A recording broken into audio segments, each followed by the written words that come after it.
દેસાઈ હોવાના નાતે જ્ઞાતિવાદ ચલાવી, ખોટી રીતે માર મારી, તેમની સત્તાનો ખોટો દુરુપયોગ કરી જે બનેલ બનાવ છે એ બાબતે તટસ્થ તપાસ ચલાવી અને આગળની કાર્યવાહી કરવામાં આવે. સમાજના નાગરિકોને ઉશ્કેરવા માટે ઠાકરસિંહભાઈ રબારી સોશિયલ મીડિયાના નિવેદનોમાં હથિયાર હેઠા મૂકી દીધા છે. ચલાવવાનું ભૂલી ગયેલ નથી. આ તેમની ભયંકર ક્રૂર માનસિકતાનું ઉદાહરણ છે. ઠાકરસિંહ રબારીની સામે ચૌધરી સમાજના યુવા આગેવાનો જે છે તે મેદાને જોવા મળી રહ્યા છે.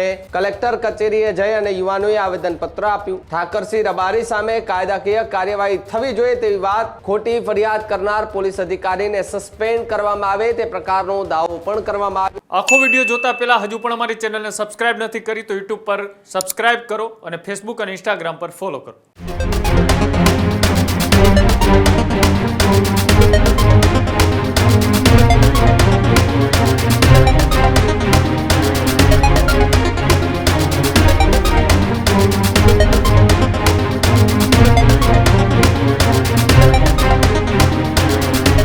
તો આ તરફ સમાચાર ઉત્તર ગુજરાતથી કે જ્યાં ઉત્તર ગુજરાતના વાવ થરાદમાં ચૌધરી સમાજની એક બેઠક મળી. બનાસકાંઠાના ઉન ગામમાં થયેલી બબાલ બાદ ચૌધરી સમાજ હવે મેદાને જોવા મળી.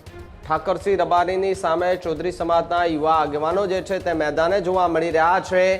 વાવ થરાદ જિલ્લામાં ચૌધરી સમાજના યુવાનોની એક મોટી બેઠક મળી હતી. કલેક્ટર કચેરીએ જઈ અને યુવાનોએ આવેદનપત્ર આપ્યું. નવીન ચૌધરીએ સમાજના લોકોને આવેદનપત્ર વાંચીને સંભળાવ્યું હતું. ઠાકરસિંહ રબારી સામે કાયદાકીય કાર્યવાહી થવી જોઈએ તેવી વાત નવીન ચૌધરીએ કરી, જ્યારે સ્થાનિક પોલીસ અધિકારીએ પણ જનરલ ડાયર જેવું વર્તન કર્યું હોય તે પ્રકારની વાત કરતા નવીન ચૌધરી જોવા મળ્યા. ચૌધરી સમાજના યુવાનો સામે પોલીસે ખોટી કાર્યવાહી કરી છે. ખોટી ફરિયાદ કરનાર પોલીસ અધિકારીને સસ્પેન્ડ કરવામાં આવે તે પ્રકારનો દાવો પણ કરવામાં આવ્યો. જ્યારે ઉન ગામમાં થયેલી બબાલ અને બબાલ બાદ વાવ થરાદમાં સૌથી મોટી ચૌધરી સમાજની બેઠક મળી.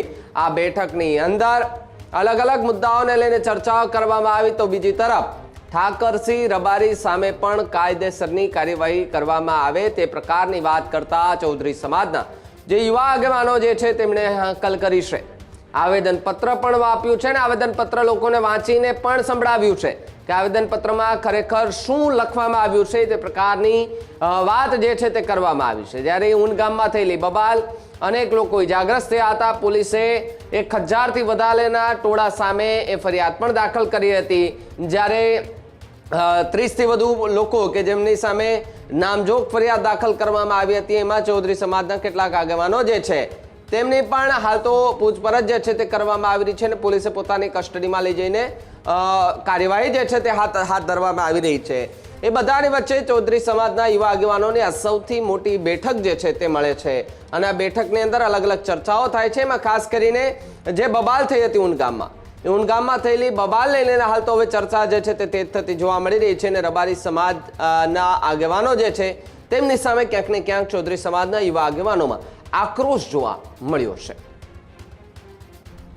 તેમને બે સમાજો વચ્ચે વિખવાદ, વૈમનસ્ય ઉત્પન્ન થાય તે રીતે સમગ્ર બંને સમાજને ઉકસાવવાનું કામ કરેલ છે. તેથી તેમના ઉપર કાયદેસરનો ગુનો દાખલ થવો જોઈએ. મુદ્દો 1, રૂની મુકામે એકઠા થયેલ સમાજના નાગરિકોએ શાંતિપૂર્ણ રીતે સભા ચલાવેલ અને શાંતિપૂર્ણ માહોલમાં ઉણ મુકામે જઈ સમાજની દીકરી સાથે શાંતિપૂર્ણ વાર્તાલાપ કરી તેને ત્યાં કોઈ પ્રકારની કોઈ તકલીફ હોય તો સમાજમાં માનભેર રીતે પરત લાવવાની વાત મૂકવા માટે સમાજના લોકો એકઠા થયેલ હતા. જેમાં કોઈ પણ પ્રકારના હથિયારો વિના ઓગળ તાલુકાના ઉણ મુકામે પહોંચ્યા હતા. ત્યાં અગાઉથી જણાય જલિયાવાલા બાગનો હત્યાકાંડ ઈસવીસન 1919માં બનેલી તેની ઝાંખી કરાવે. ત્યારે જનરલ ડાયરને પણ શરમાવે તેવા ત્યાંના ઈસવીસન 1919માં બનેલ તેની ઝાંખી કરાવે. ત્યારે જનરલ ડાયરને પણ શરમાવે તેવા ત્યાંના સ્થાનિક પોલીસ ઇન્સ્પેક્ટર કેબી દેસાઈએ આવનાર સમાજના સમૂહ ઉપર લાઠીથી પ્રહાર તેમજ ટીયર ગેસના સેલ છોડાવી એટલી હદે ઘાયલ કરવામાં આવેલા તેના શબ્દો ટૂંકા પડે તેમ છે. દેસાઈ હોવાના નાતે જ્ઞાતિવાદ ચલાવી, ખોટી રીતે માર મારી, તેમની સત્તાનો ખોટો દુરુપયોગ કરી અમારા સમાજના યુવાનો ઉપર 307 જેવી ગંભીર કલમો લગાવી ખોટી ફરિયાદ દાખલ કરેલ હોય તેમને તાત્કાલિક અસરથી લોકશાહી ઢબે સસ્પેન્ડ કરવામાં આવે અને જે બનેલ બનાવ છે એ બાબતે તટસ્થ તપાસ ચલાવી અને આગળની કાર્યવાહી કરવામાં આવે. તમે બધા સહમત છો? સસ્પેન્ડ થવા જોઈએ. અમારો ઓજણા ચૌધરી સમાજ એટલે શાંતિને વરેલો સમાજ છે. ક્યારેય હથિયારો સાથે કામ કરેલ નથી. કોઈ ગુનાહિત ઇતિહાસ ધરાવતા નથી. તેમ છતાં સમાજના નાગરિકોને ઉશ્કેરવા માટે ઠાકરસિંહભાઈ રબારી સોશિયલ મીડિયાના નિવેદનોમાં હથિયાર હેઠા મૂકી દીધા છે. ચલાવવાનું ભૂલી ગયેલ નથી. આ તેમની ભયંકર ક્રૂર માનસિકતાનું ઉદાહરણ છે. અને બે સમાજના નાગરિકો લડીને ખતમ થઈ જાય તે પ્રકારના વારંવાર નિવેદનો સોશિયલ મીડિયા પર આપેલા છે. તેમના ઉપર આજ દિન સુધી કોઈ પણ પ્રકારની કાર્યવાહી કરવામાં આવેલ નથી. તો તમે બધા ઈચ્છો છો કે કાર્યવાહી થવી જોઈએ? રૂનીની દીકરી બાબતે ખુલાસો સમાજ દ્વારા એ રીતે આપવામાં આવ્યો કે કદાચ દીકરીએ ઉતાવળમાં આવીને આ પગલું ભર્યું હોય અને મારા માતા પિતા કે મારો સમાજ મને સ્વીકારશે કે કેમ એ બાબતે મૂંઝવણમાં હોય તો સમાજના વડીલો અને આગેવાનોએ જો તેને કોઈ સંતાન હોય તો સંતાન સાથે સ્વીકારવાની પણ બાહેધરી આપી હતી. અને એ તો આપણે ત્યાં રૂબરૂ મળી આ બધું જાણી શકાયું હોત. કેમ કે હાલ તે ભયના ઓથાર નીચે જીવતી હોય તેની વાસ્તવિકતા કેવી રીતના જાણી શકાય મળ્યા વગર? તેની હકીકતની પડતાલ માટે સમાજનો સમૂહ ભેગો થયેલો હતો અને ભારતના બંધારણ અનુસાર તેની મરજી વિરુદ્ધ કોઈ કાર્ય કરેલ નથી. તેમ છતાં કે દેસાઈ ઇન્સ્પેક્ટરે જ્ઞાતિવાદ ચલાવી તેની ખોટી રીતે મોટું રૂપ આપવામાં આવેલ હોય અને સમાજના આગેવાનો અને યુવાનોની 250+ ગાડીને તોડી 20 થી 30 લાખ ઉપરનું સમાજને નુકસાન કર્યું છે. આમ સત્તાના નશામાં ચૂર થઈ એક તરફી મનુષ્ય રીતે સમાજના નાગરિકોને દંડવામાં આવેલ છે. હાલે કેટલાય યુવાનો હોસ્પિટલમાં દાખલ છે.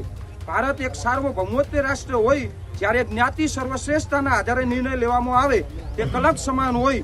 લગતા વળગાતા તમામ ઇસમોના વિરુદ્ધમાં ગુનો દાખલ કરી સમાજ ન્યાય અપાવવા મહેરબાન થશું.